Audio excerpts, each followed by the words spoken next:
Customers అందరూ ఒకేలా ఉండరు. ఒక్కొక్కరి మైండ్ సెట్ ఒక్కొక్క విధంగా ఉంటుంది. మనకి ఈ ఎంబ్రాయిడరీ హూప్ ఆర్ట్ కస్టమైజ్ చేపించుకున్న కస్టమర్ అయితే చాలా స్పెషల్‌గా కస్టమైజ్ చేపించుకున్నారు. వాళ్ళ ఫ్రెండ్ బర్త్‌డే కోసం అనమాట.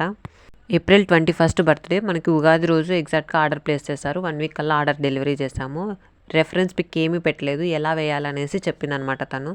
ఇలా ఉండాలి, బైక్ ఉండాలి, బైక్ పక్కన అబ్బాయి ఉండాలి. తనకి బైక్ అంటే చాలా ఇష్టం అనేసి. తను చెప్పినట్టు నేను ఇలా డ్రా చేశాననమాట ఒక ఐడియా ప్రకారం. అది నచ్చకపోతుందేమో అనేసి ఇంకొకటి కూడా డ్రా చేశాను. తను కానీ ఫస్ట్‌దే ఓకే చేసింది. ఓకేలే అనేసి ఫస్ట్‌దే వేశాను. బ్యాక్‌గ్రౌండ్ అయితే పెయింట్స్ యూజ్ చేశాను. తర్వాత బైక్‌కి ఇవన్నీ కూడా ఎంబ్రాయిడరీ వేశాననమాట.